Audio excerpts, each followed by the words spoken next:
The first glass shattered before I even turned around. It was near the bar. I remember the sound so clearly because everything else had gone quiet. Just moments before, the rooftop had been buzzing with laughter, clinking glasses, music pulsing low in the background. But when I heard that glass break, it was like someone had pulled the plug on the whole night. I didn't move right away. I just stood there, frozen, holding a plate of untouched mini crab cakes and pretending I didn't feel my entire spine tense up. And then I heard it, her voice. Clear, sharp, dripping with fake charm. "Oh, come on, he's not my husband. We're just playing pretend. Right, Dennis?" I turned. She was laughing. Laughing. One hand on Ryan's chest. His chest. The guy from her office I'd met maybe once, who now looked way too comfortable standing that close to my wife at my own celebration. Her hand was still resting on him like he was a damn coat rack. And everyone was looking at me, waiting for my response. Like I was part of the joke. Like I was in on it. I wasn't. I wasn't even close. I forced a smile. A horrible, twitchy thing that probably made me look like I had indigestion. I nodded slowly, took a bite of a crab cake, and nearly choked on it. That was my night. That was what I got for 10 years of loyalty, patience, sacrificing vacations to pay for her grad school, working weekends to keep the lights on when she needed a creative break, defending her when my own sister called her emotionally distant. That joke. And the worst part? It wasn't even the first time she'd said something like that. Just the first time she did it publicly. Loudly. Intentionally. I waited until the guests started drifting off, buzzed and oblivious. I said goodbye like nothing happened. I even hugged my old boss, who gave me a weird look, like he sensed something. When I walked into the bedroom later, she was already scrolling her phone in bed, like nothing had happened. She didn't say great party, or sorry for the comment, or even good night. Just a flat, glassy stare at whatever reel she was watching. And that was the moment I knew. I wasn't married anymore. At least, not to someone who respected me. So I did what I never thought I'd do. I opened a new browser tab, typed in a name I hoped I'd never need again, Nathan Berger, private investigator, and hit send on an email I'd been rewriting in my head for 2 years. I didn't care if it was paranoid. I didn't care if I was overreacting, because something inside me had already broken. And what I was about to find out would make that joke look like the kindest part of the story. Nathan replied within 5 hours. Said he remembered me. We'd gone to the same college years ago, though we'd never spoken back then.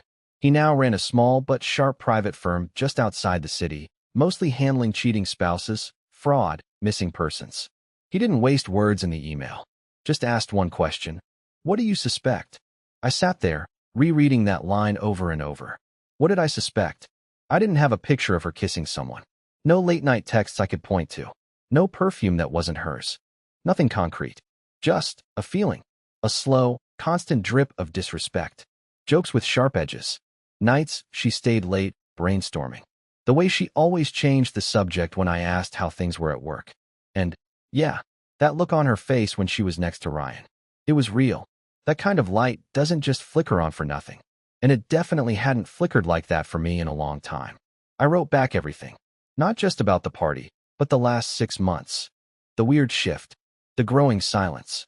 How every conversation felt like walking across a frozen lake, never knowing which step would crack the ice. He told me to send over the details. Phone number. Work schedule. Photos. I hesitated, but I sent them anyway. What was I protecting at this point? Her privacy? Her dignity? She joked we weren't even a couple anymore. Said it out loud, in front of 30 people. She'd made me the joke. So yeah, I sent everything. And while Nathan got to work, I started playing detective myself. The next evening, she got home late.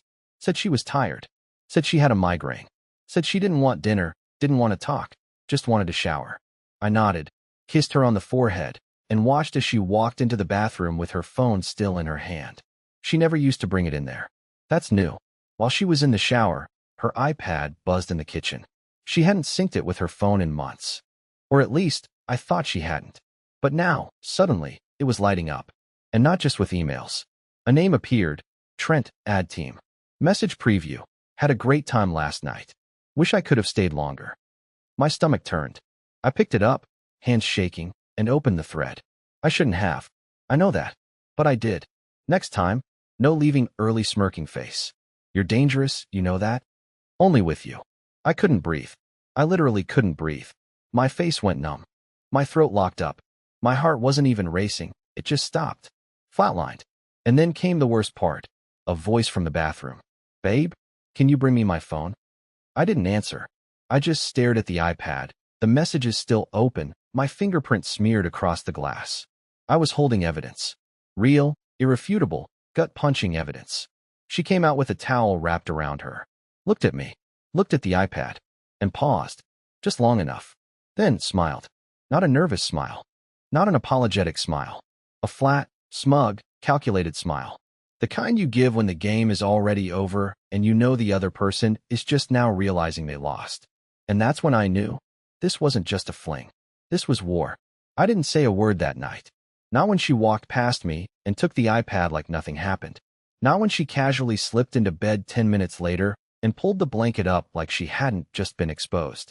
Not when she turned off the lamp, rolled over, and muttered, "Good night." I sat on the edge of the guest bed until 3 a.m., staring at the carpet. My brain kept trying to rewrite what I saw, to rationalize it, explain it away, cling to something softer. But that smile she gave me, it told the truth. She wasn't scared. She wasn't sorry. She was confident.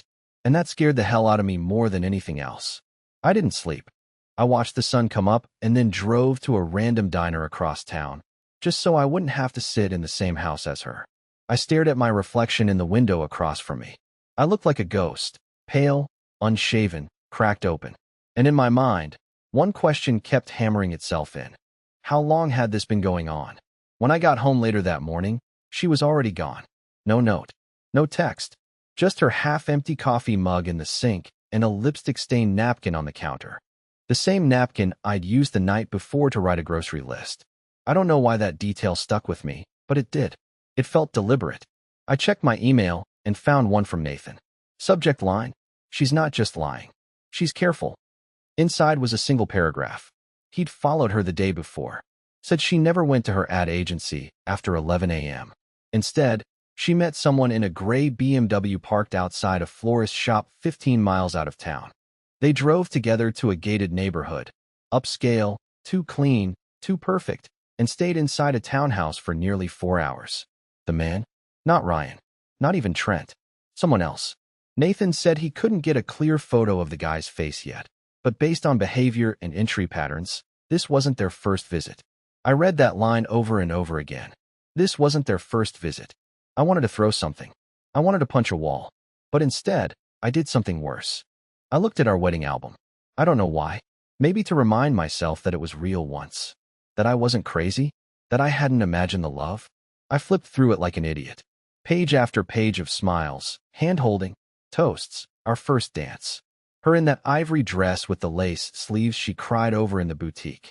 Me, grinning like I'd just won the lottery. I touched the photo like it might wake me up. But it didn't, because she was already gone. She just hadn't packed yet. So that night, I made a decision. I wouldn't confront her. Not yet. I wouldn't give her the satisfaction of a screaming match, or a teary breakdown, or a wounded monologue. No, I would collect everything. Every message. Every name. Every location. And when I had all the proof, I wouldn't ask her anything. I'd just show her everything. In public. Because if she wanted to humiliate me with a joke at a party, she had no idea what I was willing to do now that I wasn't laughing anymore. I don't remember deciding to snoop. There wasn't a dramatic moment where I whispered to myself, "Now's the time." It just happened. Like muscle memory. Like something inside me finally gave up waiting for answers and decided to drag them into the light, one at a time. It started with her gym bag. She left it in the trunk of her car, which was strange in itself. Karina always carried it inside, like she didn't want anyone touching her stuff. But that night, she'd come home late, didn't say a word, didn't even take off her shoes before going straight to the shower. I watched the water run under the door and told myself, don't do it. Just go to bed. And then I grabbed her spare keys and stepped outside. The bag was buried under a jacket she hadn't worn in months. When I unzipped it, I didn't even know what I was looking for. A receipt? A note? A wrapper from a romantic dinner she said never happened? What I found was a second phone. It was thin, older than the one she usually used. No case, no pop socket. Just black and cold. At first, I thought it was dead, but when I held the power button, it lit up immediately. No lock screen. No password. I didn't know whether to feel relieved or sick. There were only 2 contacts saved on it. One was saved as M, the other as Office Alt. I clicked on M first. The messages were explicit, but worse than that, they were familiar. Not in the sense that I'd seen them before, but the way she spoke. It was casual, flirty, intimate. Like this wasn't a fling. Like this was someone she talked to more naturally than she ever talked to me anymore. "Did you book the cabin?" I told him I'd be at a work retreat. He didn't even blink. So pathetic. 2 more weeks, and I'll have the savings moved. That last one broke me, because I knew what she meant. We'd been slowly saving for a new investment. Her words, something she said could be a down payment for a rental property. I'd been putting in extra hours on side projects. I hadn't even touched my bonus. She kept track of the budget on her laptop, told me to trust her with the numbers. And now here it was. She wasn't investing in property. She was investing in escape. I switched over to the other contact, Office Alt, and that's when things spiraled. These messages were older. A month back, maybe more. But they told me everything I didn't want to know. Trent, the guy from the iPad, he wasn't the main affair. He was the first. A placeholder. A soft betrayal to test the waters. But this guy, M, this was the real thing. They talked about furniture. About how he didn't like modern decor, and she was trying to ease him into her style. They joked about how I never noticed anything. He's so busy being proud of himself, he doesn't see what's right in front of him. She even sent him a picture of me once. At the grill. Smiling. Oblivious. Captioned, "America's most loyal golden retriever." I had to sit down. I turned the phone off, zipped it back in the bag, and returned everything exactly how I found it. I went inside, brushed my teeth next to her like I wasn't holding the image of that text burned into my brain, and I crawled into bed knowing I had officially become the background character in my own life. But I also knew something else. This wasn't just cheating. This was orchestration. She wasn't trying to escape me. She was trying to erase me. And now, I had proof. All I needed was the right way to use it. I didn't go straight to Nathan with the second phone. I don't know why. Maybe because, in some twisted corner of my mind, I still wanted to be wrong. Maybe I wanted him to tell me I was paranoid, that it was just a burner phone for work emergencies or some stupid project I wasn't aware of. But deep down, I already knew what I was holding. The evidence didn't need interpreting. It just needed a plan. So instead, I waited. I watched. The next few days, I pretended to be a little more upbeat, a little more talkative. I even made her coffee the way she used to like it. Oat milk, cinnamon, splash of vanilla. She raised an eyebrow when I handed it to her, almost like she didn't recognize me. That was the moment I realized I didn't recognize her either. This wasn't my wife. This was someone else wearing her skin, practicing her voice, using her toothbrush. Then, 2 days later, she came home glowing. Not just smiling, glowing. Hair curled, nails done, little shopping bags swinging from her arm. She dropped a soft kiss on my cheek and said, "We've been invited to dinner with my new team lead. He's throwing a mixer at his place this Friday. Kinda mandatory." Her tone was casual, but there was something in her eyes. Not panic, calculation. Like she wanted to see how I'd react. I told her I'd love to go. She blinked. "Really?" "Sure," I said. "Would be nice to see where you've been spending all your time." She hesitated. A flicker of something, annoyance? Concern? I couldn't tell. Passed through her face, but she forced a smile and nodded. "Cool. I'll let them know." That night, I texted Nathan everything. The phone, the contact names, the messages, the pictures, even the dinner. I told him I didn't need more proof. I needed strategy. I wanted to hit the ground at the perfect angle, not just catch her, but corner her. No excuses. No gaslighting. No room to flip the script. I wanted her frozen mid-sentence, exposed in a room full of people she couldn't manipulate. Nathan texted back, "Then let's make sure you don't go in blind." The next day, he sent me a background file. M wasn't just some guy. His full name was Mark Teller, married, father of one, and, surprise, surprise, not employed at her agency at all. He was a former client.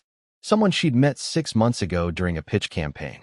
The same campaign, she told me, went nowhere. Apparently, it went far enough. He worked in property development, had a sleek office on the east side. The townhouse Nathan had followed her to? It was leased under a dummy LLC Mark set up. And the woman he was married to? She had no idea. Yet, that's when it hit me. This wasn't just betrayal. This was a network of lies. Karina wasn't falling in love. She was replacing her entire life. Me, our marriage, the house, the finances, all of it. She was building a future with this man on a foundation of my trust and my income. But now I had faces, names, dates, GPS logs, and the dinner on Friday? That was going to be her performance. Only I wouldn't be the audience. I'd be the director. I wasn't just going to watch her fall apart. I was going to time it.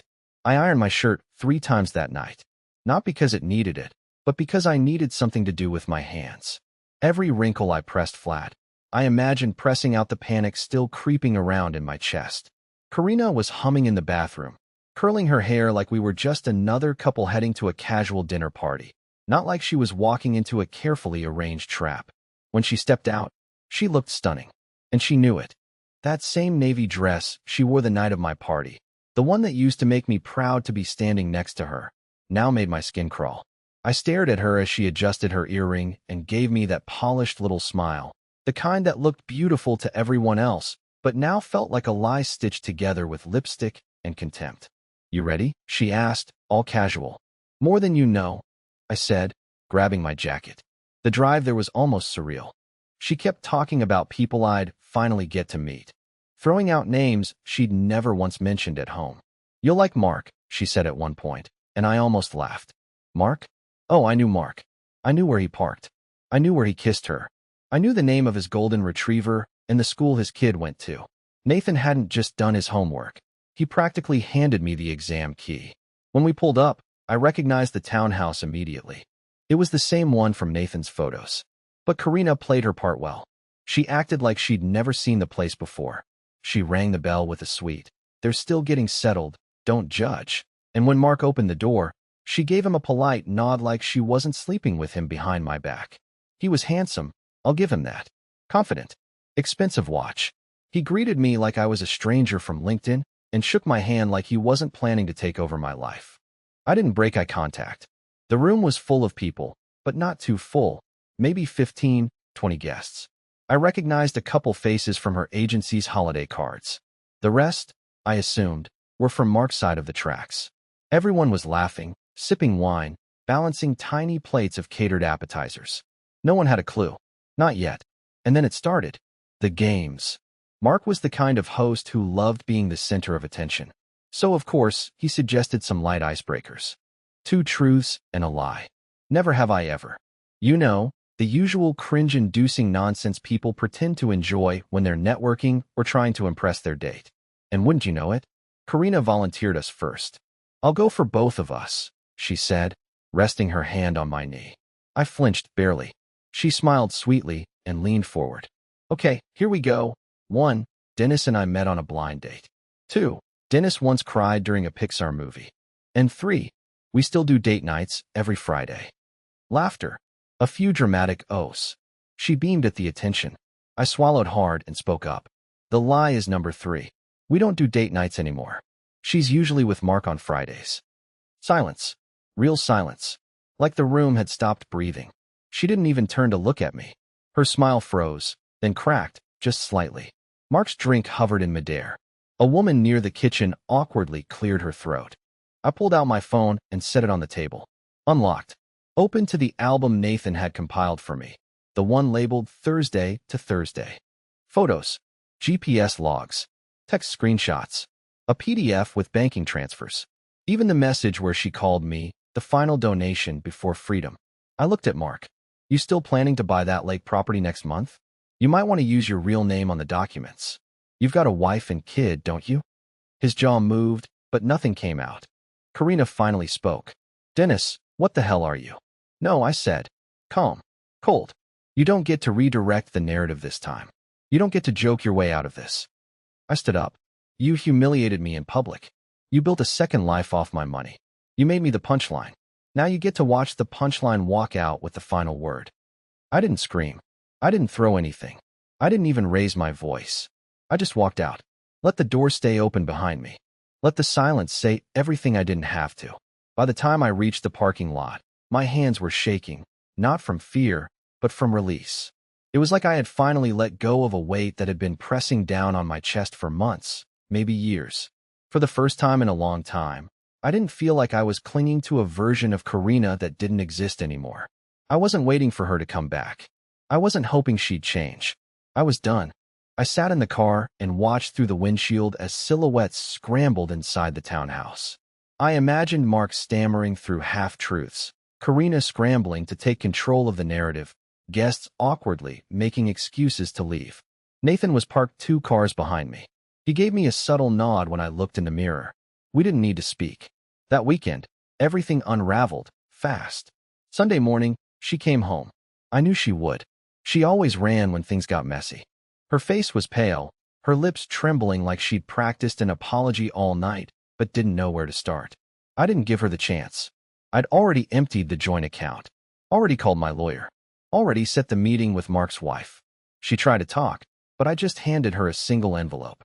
Inside were printouts, not of the cheating, not of the lies, not even the texts. Just 1 page, a statement of what I knew, signed and dated.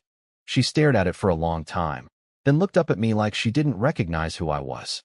I wasn't the man she had belittled. I wasn't the doormat she'd walked over for years. "This is how you want to end it?" she asked, voice shaking. "No," I said quietly. "This is how you ended it. I'm just writing the final line."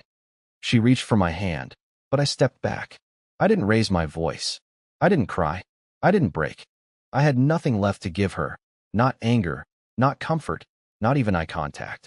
She left that afternoon, and I didn't follow her. The silence after she left was louder than anything I'd ever heard. For days, I wandered through the house like a stranger in my own life, opening drawers that still smelled like her perfume, folding clothes she hadn't bothered to take, deleting calendar reminders that used to mean something. It hurt. I won't lie. I didn't wake up the next morning magically healed. No cinematic music swelled in the background. I was wrecked, but I was free. Nathan followed through. Mark's wife received everything.